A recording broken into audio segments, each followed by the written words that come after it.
আসসালামু আলাইকুম বন্ধুরা, তোমরা সবাই কেমন আছো? আশা করি সবাই সুস্থ ও ভালো আছো।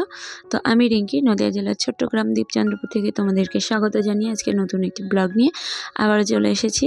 তো যদি ভালো লাগে চ্যানেলটিকে সাবস্ক্রাইব করে দেখা শুরু করো এবং সঙ্গে থাকো, আশা করি ভালো লাগবে। তো আজকে সকাল সকাল তোমাদের সামনে আমি চলে এসেছি আমার ব্রাশ করার রুটিন থেকে। তো ব্রাশ করে এখানে আমি একটু ফ্রেশ হয়ে নেব। তো মুখে ক্রিমটা লাগিয়ে দিয়ে বাইরে চলে যাব কাজে। আর চাদরটা এখানে আপাতত একটু সময়ের জন্য রেখে দেব।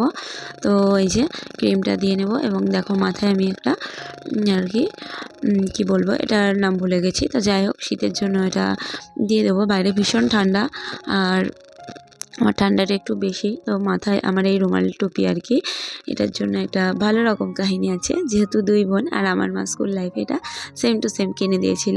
তো এটা নিয়ে অনেক ভালো মন্দ আর কি, অনেক স্মৃতি জড়িয়ে আছে, আমার এখনও মনে পড়ে। তো সেটা তোমাদের সঙ্গে শেয়ার করলাম না, কিন্তু যেহেতু একই রকম ছিল, তো এগুলো নিয়ে অনেক স্মৃতিই জড়িয়ে আছে জীবনে। তো এখন এটাকে আমি রেখে দিয়েছি সযত্নে, আমার খুব ভালো লাগে। তো দেখো বাইরে এখনও মানে সূর্য মামা তো ওঠেইনি, আর বাড়িতেও কেউ এখনও ওঠেনি, ছেলে মেয়ে তো দূরের কথা, কেউই ওঠেনি। আর ওই যে আমাদের ওখানটায় দেওয়া রয়েছে সবজি, আর এর মধ্যে আমার রোজকার যেটা এখন শীতকালের কাজ, মানে আমার ডেলি রুটিন, তো সেগুলো এসে হাজির হয়ে গেছে। তাই সবার আগে যেটা, এটা হচ্ছে আমার ইনকামের পথ বা উৎস বলতে পারো, একটা মেয়ে হিসেবে বা বাড়ির বউ হিসেবে একটা হাত খরচের রাস্তা বা এক্সট্রা একটা, যেটা আমি আমার সুবিধা মতো বা ইচ্ছে মতো হয়তো প্রয়োজন অনুসারে ব্যয় করতে পারি, হয়তো সামান্য, কিন্তু ইনকামটা হচ্ছে সৎ পথে এবং খাঁটি, এতে কোনো ভেজাল নেই। তো সকালে উঠে আমি এখানটা ঝাড় দিয়ে নিচ্ছি, আর ঝাড় দেওয়ার পর ওইদিকে চাপিয়ে দিয়ে এসেছি হচ্ছে চালগুলো ভাঙানোর জন্য, একের পর এক চলবে। তো ওখানে মেশিন চলছে, ঠিকঠাক করে চালিয়ে দিয়েছি। আর কেউ তো ওঠেনি, তো খাওয়া দাওয়ার আগেই কি করব, ছেলে মেয়ে ওঠেনি যেহেতু, অন্যান্য কাজগুলো আমি সেরে নিচ্ছি। তো প্রথমে আমি বাসনগুলো মেজে ধুয়ে নিচ্ছি এবং ওখানে যেগুলো উপর করার মতো রেখে দিচ্ছি, পানি ঝরার পর যার যার জায়গায় সেখানে সেখানে আমি রেখে দেব, আর বেসিনটা পরিষ্কার করে নিচ্ছি। আর আগের দিনের ব্লগেতে তোমাদের সঙ্গে আমি শেয়ার করেছিলাম যে ভাই এসেছিলো, আর লুচি বানাতে বানাতে আমার গ্যাসটা শেষ হয়ে গেছিলো। তো ভাগ্যটাও খারাপ ছিল, অ্যাকচুয়ালি হ্যাপি নিউ ইয়ার ছিল, তো কোথাও আমি গ্যাস সেদিন পাইনি। অনেক জায়গায় ফোন করা হয়েছে কিন্তু পাইনি, একটা দিন অনেক কষ্টে পার করতেও হয়েছে।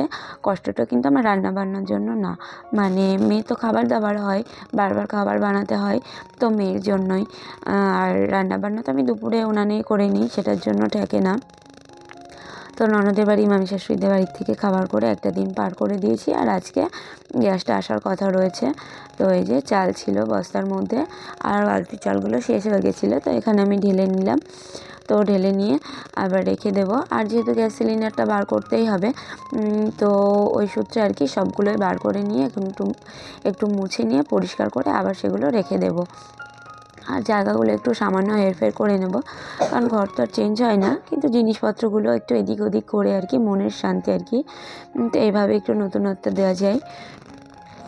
আমার যে কতগুলো কড়াই, মানে মানুষ তো এই অল্প কটাই, কিন্তু তোমরা সব কড়াই দেখতে পাও না, কিন্তু আমরা গৃহবধূ, তো আমাদের তো মন তো বোঝে না, যত চাই আর কি, যতই থাকে ততই আরও দরকার পড়ে। তো অনেকগুলোই কড়াই রয়েছে, অনেক কিছুই।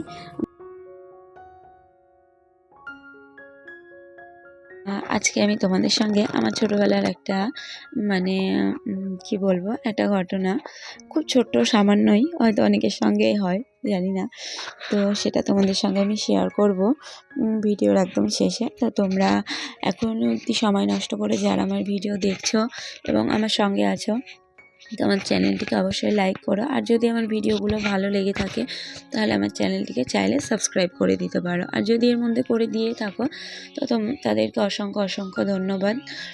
আর দেখছো এখানে মানে র্যাকটা উপরে ছিল, উপরে থাকলে বেশি গ্যাঞ্জাম লাগছে, আবার নিচে রাখলেও মেয়ে সব কিছু নিয়ে আর কি ছড়িয়ে দেয়। পুরো কাজ এখনও কমপ্লিট করতে পারিনি, এই ঘরটা গুছিয়ে নিয়েছি, এই যে রান্নাঘরটা যেটা করছিলাম, এই যে এইভাবে রাখলাম, গুছিয়ে নিয়েছি। আমার ঘরটা ঝাঁট দিয়েছি, মুছবো, তার ফাঁকে মেয়ে উঠে পড়েছে, তো মেয়েকে একটু খাওয়াবো। আর শরীরটা খারাপ বলে মুড়ি ভেজানোই খাওয়াবো। এই যে দেখো লিপস্টিক দেখাচ্ছে, লিপস্টিক মানে ও ঘুম থেকে উঠেই এই ড্রেসটা পরবে, ঝামেলা করছিল, আর এখন লিপস্টিক নিয়ে তারপরে খাবে। তো খাইয়ে নিয়ে আবার পরে দেখা হচ্ছে। আর মেয়েকে খাইয়ে ছেলেকে খাবার দিয়ে আমি চলে এসেছি এদিকে উনানটা ল্যাপা দিয়ে নিতে। তো এই যে ল্যাপা দিয়ে নিচ্ছে উনানটা। আর তারপরেই দেখো আমার কাকি শাশুড়ি চলে এসছে আর কি, মানে আটা ভাঙাতে। তো মেয়ে ড্রেস পরে লিপস্টিক নিয়ে যে নাচানাচি করছিল, তো মেয়ে আর কি দিদিকে লিপস্টিক পরিয়ে দিয়েছে, তাই নাচছে। আর আমার ছেলে দিকে ওটার একটু ভিডিও করে নিয়েছে, তাই আমি তোমাদের সঙ্গে সেটা শেয়ার করছি। তো তারপরই আমি সব কাজবাজ সেরে নিচ্ছি আর কি। এই যে এখানে এবার সকালে খাওয়া দাওয়া সারবো আমরা। তো সকালে খাওয়া দাওয়া করে চলে আসবো দুপুরে রান্নাবান্নায়। আর আজকে 2 উনানে আর কি রান্নাটা সারবো। তো এদিকে আমি বাঁধাকপিটা কেটে নিচ্ছি, এটা কিন্তু আমাদের জমিতে আর কি। আর ওখানে রান্না চলছে ওইদিকে, এদিকে আমি কেটে নিচ্ছি।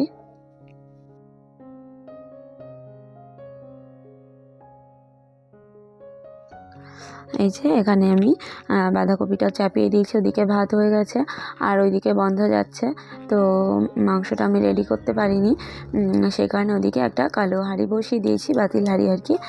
গরম পানি বসিয়ে দিয়েছি, এই যে ভাত হয়ে গেছে উপর দিয়ে দিয়েছি। আর এই যে এখানে মাংস আর আলু ভাজি আছে, এটা তোমাদের সঙ্গে আমি শেয়ার করতে পারিনি, মানে ওদিকে কাজের চাপ চলছিল আর এদিকে মেয়েও ঝামেলা করছিল, তো মেয়েকে ফোন দিয়ে বসিয়ে রেখেছিলাম। আর এতে গ্যাসের এগুলো প্রায় ভাঙার মতো হয়ে গেছে, দেখতেও বাজে লাগতো। আর আমার প্রথম থেকে ইচ্ছে ছিল যে স্টিলের নেব, তো গ্যাস নেওয়া হয়েছে, সেই সূত্রে ওইগুলো চেঞ্জ করে নিয়েছি। তো তারপরে একবারে চলে এসেছি তোমাদের সঙ্গে সন্ধ্যার খানিক পর রাতের দিকের ভিডিও নিয়ে। তো এখানে আমি আজকে চালের রুটি বানাবো। আর শীত তো অনেক দিন হয়ে গেছে, কিন্তু আমার হিসেবে এখনও কোনো পিঠেপুলি শুরু হয়নি, আমি টাইম বার করতে পারছি না। তো আজকে রাতে একটু চালের রুটি বানিয়ে দেবো। আর এইখানেই তোমাদের সঙ্গে আমার ছোটোবেলার একটা গল্প আমি শেয়ার করছি। সেটা হচ্ছে আমার মাও যখন এই রুটি বানাতো, তো আমি ভীষণ ডিস্টার্ব করতাম ছোট ছোট রুটিগুলো বানিয়ে দেওয়ার জন্য, সেঁকে দেওয়ার জন্য রীতিমতো ভালো মতো ডিস্টার্ব করতাম, আমার মনে পড়ে। তো মা একবার আমাকে এত বিরক্ত করছিলাম যে গরম খুন্তির চাকা দিয়েছিল আর কি, সে স্মৃতি আজও আমার মনে আছে। তো আমি যখন আমার মেয়ে আমাকে ডিস্টার্ব করছিল, আর ওই যে দেখো দুটো ছোট ছোট রুটি দিয়ে দিয়েছে, আরও দিচ্ছিল, তো ভাবছিলাম যে পিটাবো, কিন্তু না, সে মনে পড়ে যাচ্ছিল যে না, আমারও ছোটোবেলায় কতটা মন চাইতো, কতটা ইন্টারেস্ট ছিল। তো মেয়ের মনে এরকম একটা খারাপ স্মৃতি না রেখে মেয়েকে একটু সান্ত্বনা দিই, তো ওই জন্য মেয়েকে শেখে তুলে দিলাম। এটাই আর কি ছোটোবেলার একটা স্মৃতি, যেটা হয়তো আমি যতদিন বাঁচবো, আমার স্মৃতিশক্তি থাকবে, ততদিনই আমার মেমোরিতে থেকে যাবে। আর এই যে ফুলকো ফুলকো রুটি বানানো হচ্ছে আর কি রাতের খাওয়ার জন্য। তো আজকের ব্লগটা বেশি বড় করব না। আর কেমন লাগলো তোমরা অবশ্যই আমাকে জানিও, যদি ভালো লাগে অবশ্যই কমেন্ট করো আর সাবস্ক্রাইব করো, পাশে থেকো। তো আল্লাহ হাফেজ, টাটা।